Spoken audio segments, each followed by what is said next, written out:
Okay, I think we're all about ready. Are we all about ready? We're all about ready? Okay. Well, welcome everybody. This is the Carshalton stand in the park group. But following on from that, we are part of standtogether.org as well. And you may have seen us out on the high street, but that's almost a continuation for the people that just stay in the parks. That was one thing, but there was a movement of people that wanted to be a bit more active. So they taken to the streets as well. I'm sure many of you are quite active on that department. Today, what we've got is 5 great speakers for you. We've got starting with Dr. Niall McCrae from the Workers of England Union.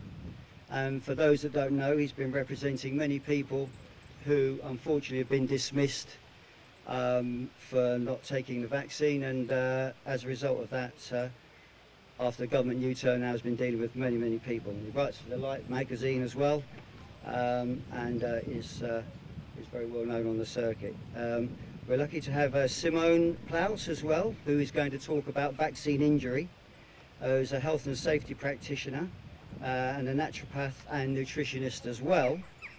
And she's also been involved with the MHRA, taking hundreds of statements or witness statements of people who've been damaged by the vaccine. So we're very pleased to have her as well. And she brings with it 20 years of action on the frontline, NHS frontline as well in her past.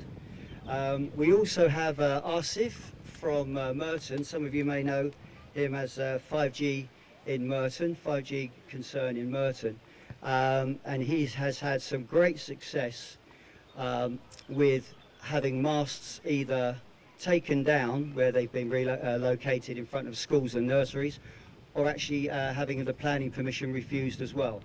So he's been working on his strategies on that, and he's had a great deal of success on that. So I'm sure we'll all be pleased to hear what he has to say in that department. We also have Anna de Briseret, and she's the prominent lawyer who's been working with the Child Defence Alliance. Obviously, many of us are concerned about what they're doing with children, with the plans still to carry on with the vaccination programme, and Anna is absolutely prominent in that fight.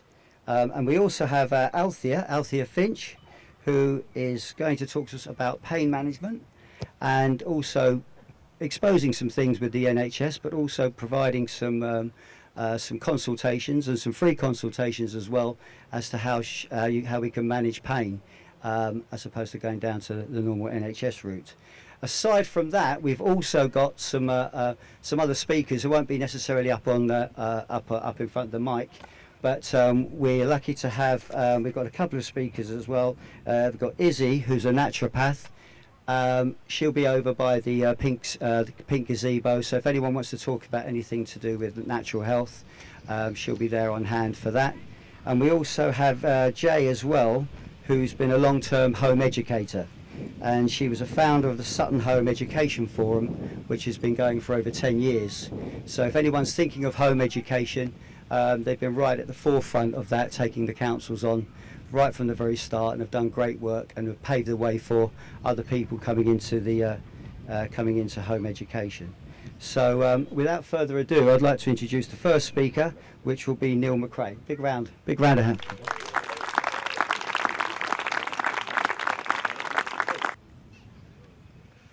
Well, good afternoon, everyone. Someone told me this is a Jubilee party, is that right? Okay. God save the Queen! God save the Queen. Well, such a long time ago, isn't it, from the coronation? And who would have thought back in the 1950s, or throughout most of our lifetimes, that that word corona, crown, would become such a big thing in our lives. The coronavirus. And really the coronavirus, well, some of you, we probably vary quite a lot in what we think about the validity of this COVID-19 microbe. Is it just a computer code? Is it real? I'm sure there's plenty of people here, even if you're skeptics, who believe that you've had COVID, had some nasty symptoms perhaps. But I think whether we believe in COVID or not, there's plenty of people like me who think it's just a rebranded flu. But even if you believe in it, there's no doubt at all that it's been exploited by the people who really run the world. COVID-19 is a Trojan horse. Trojan horse to bring in digital surveillance, total control of the population. The globalists have been wanting to do this for a long time. And the project of globalism can be traced right back to the interwar years, the 20s and the 30s, but it sort of really gathered steam since computers have come along, since the internet age, which has afforded tremendous potential for people who want the plebs like us to be contained and controlled. So COVID-19, I believe, is a Trojan horse for total control of the population. But we've also got something else going on at the moment, and most people are moving on from COVID. There's still some people going around terrified of the virus and wearing masks, but generally speaking, it's all kind of gone into a lull for now. But there's a new thing going on, or there has been a new thing going on for the last 2 or 3 months, which is the war in Ukraine. And I believe that this is another Trojan horse. Now, COVID-19, it was perfectly believable to people that a new deadly pathogen could arise from one of these overcrowded Far Eastern cities. So this was perfectly believable to people. And of course, at first they were saying it was from a wet food market in Wuhan. Somebody ate some bat soup and passed on this virus that somehow went all the way around the world. Ukraine is about the globalist project too. Now, and again, it's perfectly believable, the context, the tensions between Russia and Ukraine have been going on for quite a long time. Tensions which, by the way, have been provoked by the American deep state. There was a coup in Ukraine in 2014, and the biolabs placed in Ukraine. So just as we had American-funded biolabs in China, we've got American-funded biolabs in Ukraine. They were also gradually building up the Ukrainian military, ready for this project, which we now have today. And it's not going very well for NATO. It's not going very well for the Washington deep state. But the thing is that what goes on the ground, the military conflict, doesn't matter so much. The thing is that the conflict in Ukraine is another Trojan horse. It's about bringing in total resource control. Who has stopped the pipelines going into Europe? Was it Vladimir Putin? No. It was the West. The West decided that they wanted to stop getting the gas and oil supplies from the Soviet Union. And of course, our governments know that that's going to hurt our people badly. So we're moving into summer, so people aren't worrying so much about heating their homes at the moment. But come the autumn, we're going to find that people's heating bills, it's going to push some people over the edge. All around us, the economy is getting in more and more dire straits. Inflation is surging. They reckon the price of milk is going to double. Lots of necessary commodities. The price is surging, and how are people going to be able to afford to maintain their lifestyles? Mortgages are going up. Unbelievably, this is what your government wants, and this is what we have. We have a large gathering here today. Many of you are, I'm sure, pretty awake to the fact that your government doesn't work for us. Government has been lying to us consistently, constantly for the last 2 years. And before that, of course, but particularly the last 2 years. Governments are not working for us. Justin Trudeau in Canada, is he working for the Canadian people? Emmanuel Macron, is he working for the French people? Joe Biden, is he working for the American people? Joe Biden, did he get elected by the American people? Did Emmanuel Macron get elected by the French people? So we're losing our democracy, but we're also losing our freedom of speech, clampdowns on what you can say on the internet. There was a big conference last week, which I'm sure Simone will talk about, in Bath, I think it was, where some of the biggest name doctors who are speaking out against the COVID regime, like Robert Malone. Isn't it scandalous that even medical experts, Robert Malone, the inventor of mRNA vaccine technology, kicked off YouTube, suppressed all over the internet. So governments don't want us to think. They don't want us to know what's really going on. They don't want critical thinkers, and that's how the whole education system has been working for the last 30 or 40 years. It's to stop critical thinking. The most important thing for the education system, as far as the establishment's concerned, is to tune our younger people, our children, to the narrative, to a moral narrative. Well, I would say it's an immoral narrative, but this is what it's all about now. Feelings over facts, truths overturned, and the old tactics of divide and rule, identity politics, woke, progressive ideology, transgenderism, for example. It's all about dividing us, stopping us from unifying. And you look at how much the authorities tried to put down the large protests in London in 2020, 2021. They saw people from all different backgrounds coming together in Trafalgar Square and marching in central London, and this was a big threat to them. And what made it particularly threatening was that these protests were almost perfectly peaceful. They tried to provoke. The TSG with their, what I call New World Order style of arrest, where they just almost randomly grab people, put them on the ground, push their face onto the tarmac, have a ring of about 15 officers around with their batons out, ready to hit anyone that comes near them. But of course they wanted to provoke a reaction. But somehow our marches stayed peaceful. We never overreacted. Despite all the we didn't get a lot of media coverage of those protests. And the reason why we didn't get much media coverage is because they were peaceful. Because what the media wanted to report, or being told to report, is that there was trouble. And when we did get the occasional Daily Mail coverage, it always had arrests in the headline. But of course we weren't doing anything to provoke arrests. We were just peacefully assembling, peacefully demonstrating. And I had the pleasure to do a talk the other night in Burgess Hill with Piers Corbyn and Louise Crefeld, who were both in court last week. They were in court for organising protests against the COVID regime.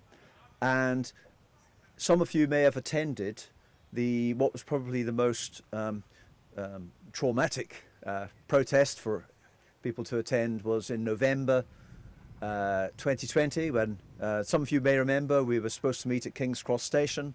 There were about 2,000 police on that day, riot police, and they stopped King's Cross from happening. So it was moved to Angel in Islington, and so people were moving up that direction instead, and then it was moved again to Marble Arch. So Telegram's a wonderful tool, but let's face it, the police are all on there. So anyway, we did manage to get going. We got marching, and it became apparent to me straight away that the people being arrested were almost randomly being chosen. And that was confirmed by Piers Corbyn this week, because they got the papers. They got the documents from the police, and the strategy for November 2020, I can't remember the date, the strategy of the police, what they were told to do by the authorities was arrest as many as possible. And they arrested 155 people that day. But as Piers said, that's still pretty good odds. There were tens of thousands there, and we ran the TSG ragged that day. We were all over the place. We were going down side streets, and eventually it sort of died. It fizzled out. But we really gave the authorities a run for their money that day. So we have these Trojan horses. We have COVID, which was a Trojan horse to bring in total population control through digital surveillance. There are some who suspect that there's something in the injections.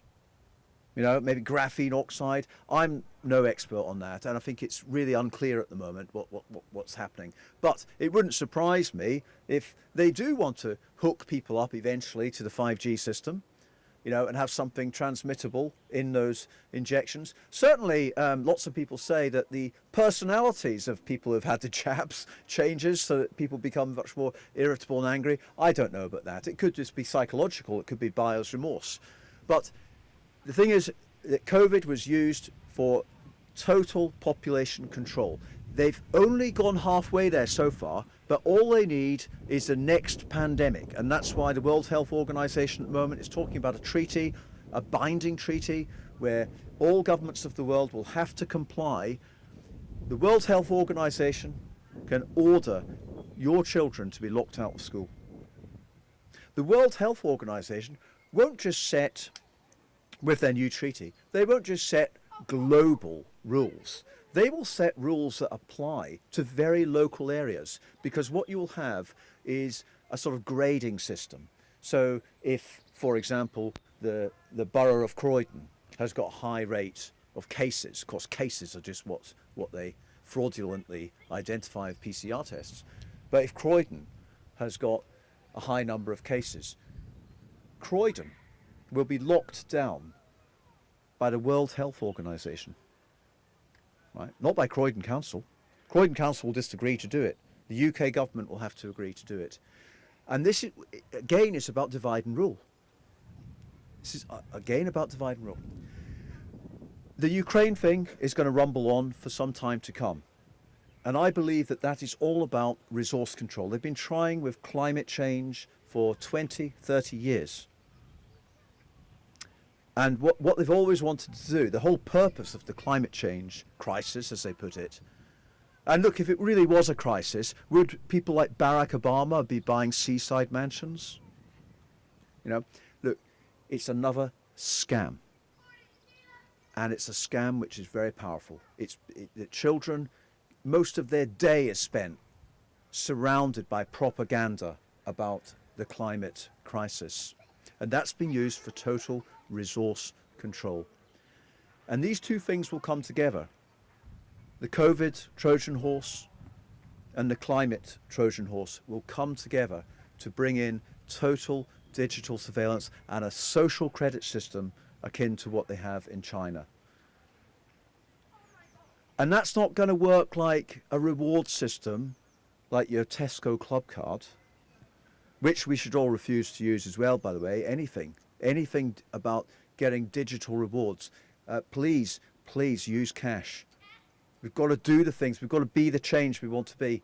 We've got to keep using our human systems rather than their technocratic digital systems, which will be used to enslave us. Yes, so I just want to finish by saying my guess is that most of you here today are pretty awake to what's going on. But we need to be preaching not just to the already converted. We need to be taking out the message.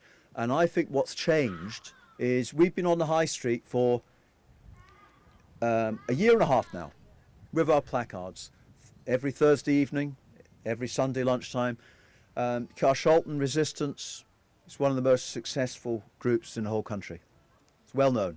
And let's be quite certain that this will be known about at cabinet level, because all MPs are sharing stories about how much resistance is going on in their area, and poor Elliot Coburn here has to tell them, well, I've got these fanatics that are out in the high street twice a week in my constituency. So it does get known about, it really does.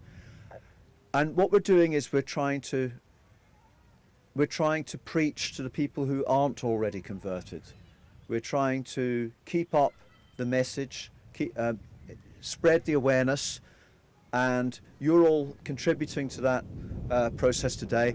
And look, I hope you have a really good time today. There's some great speakers following, and Hope it all goes well. Thank you. Bye.